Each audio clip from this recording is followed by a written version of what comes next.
میرے جو بھائی ذبح کرنے کا کام کرتے ہیں نا، قصاب ہم کہتے ہیں، سارے قصاب نہیں ہوتے، بہت سارے لوگ یہ سعادت حاصل کرتے ہیں اور بڑی نیکی کا کام کرتے ہیں، اللہ انہیں بڑی بہترین جزا عطا فرمائے گا، بڑا خیر کا کام کرتے ہیں۔ لیکن چونکہ رش ہوتا ہے ایسے لوگوں کے پاس، تھوڑی جلدی بھی ہوتی ہے، پہلے تو کوشش کریں تکبیر خود ڈالیں، یہ نہیں ہو سکتا تو قریب کھڑے۔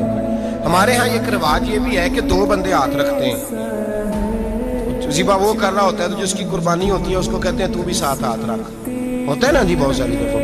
اب حکم یہ ہے شریعت اسلامیہ کا کہ جب جانور ذبح کریں گے تو پڑھیں گے بسم اللہ اللہ، بسم اللہ اللہ۔ ہاں نبی پاک صلی اللہ علیہ وسلم نے لمبی دعا پڑھی، صحابہ بھی لمبی دعا، انی وجہت وجہی للذی فطر السماوات والارض حنیفا وما انا من المشرکین، یہ بھی پڑھا۔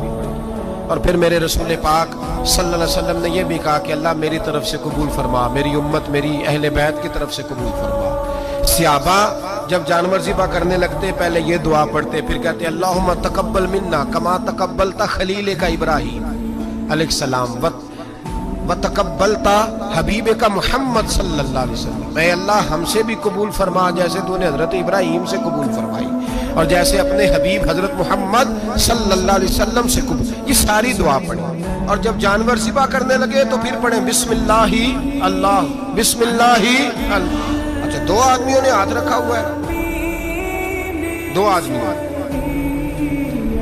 اب اگر ایک نے بھی نہ پڑھی بسم اللہ اللہ اکبر تو جانور حلال نہیں ہوگا، دونوں کو پڑھنا پڑے گا، یہ مسئلہ یاد رکھنا۔ ایک اور بات بھی بتانی ہے آپ، وہ بھی آپ نے یاد رکھنا۔ قربانی کے بڑے جانور میں کتنے حصے ہوتے ہیں؟ 7۔ اب 7 حصوں میں 7 کی نیت قربانی کی ہونی چاہیے،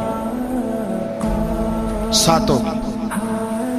6 حصے ڈال گئے، جو چلے تھوڑے سے زیادہ امیر لوگ نہیں تھے، نارمل تھے، انہوں نے 6 حصے ڈال لیے۔ 7واں امیر آدمی تھا، اس کو جا کے کہا یار ایک حصہ نہیں مل رہا تو چل تو نے تو 2-3 بکرے لیے ہوئے ہیں تو بھی شامل ہو جا۔ اس نے پہلے تو کہا نہیں یار میں نے اب لے لیا، پھر جب اصرار کیا تو کہا چلو ٹھیک ہے بڑے گوشت کا قیمہ کرا لیں گے۔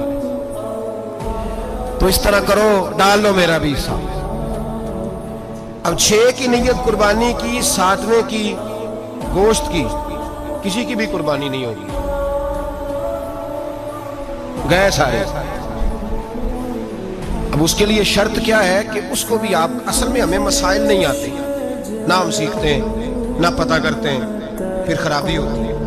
اب اس سے کہیں کہ یار قربانی سے پہلے اپنی نیت کا اعادہ کر، اپنی نیت کا اعادہ کر، بتا کہ تیری نیت کیا ہے، اور اگر غلط ہے تو صحیح کر لے، تاکہ سب کی قربانی تو بتا۔ یہ جو تو رکھ رہا ہے قربانی تو کس کی قربانی کر رہا ہے؟ دادا جی کے نام کی، ابا جی کے نام کی، اپنے پیر کے نام کی، استاد کے نام کی، یا رسول پاک صلی اللہ علیہ وسلم کے نام، نبی پاک کے نام کی؟ اسے پوچھیں اور جو وہ نیت بتائے اس نیت کی دعا ہوگی، اس کی طرف سے کہا جائے گا اے اللہ اس کی طرف سے اسے قبول۔ میری بات کی سمجھ آ رہی ہے میرے عزیزوں کو؟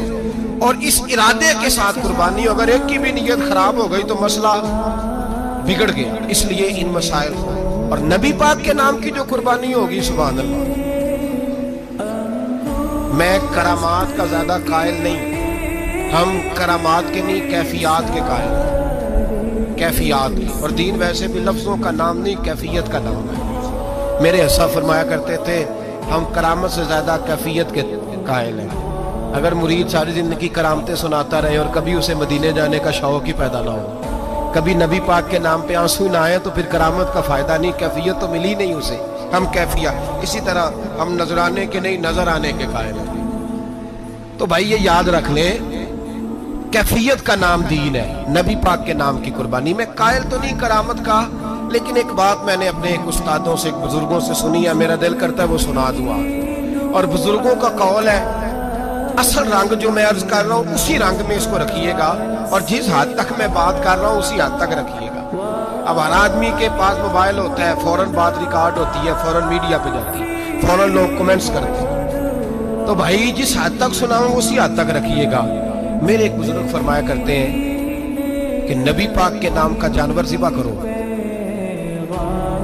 اور وہ گوشت اس آدمی کو کھلاؤ جس کا حافظہ کمزور ہے، اللہ اسے وسیع حافظہ عطا فرمائے گا۔ اور فرمایا کرتے کہ میرا تجربہ ہے، نبی پاک کے نام کا جانور ذبح کرو، اور جس آدمی سے کوئی گناہ نہیں نہ چھوٹتا، کسی گناہوں میں الجھ گیا ہے، اسے وہ والا گوشت کھلاؤ، اللہ اس کے دل میں نور پیدا فرمائے گا اور گناہ سے نفرت ہو جائے گی اسے، جو نبی پاک کے نام کا جانور ہو۔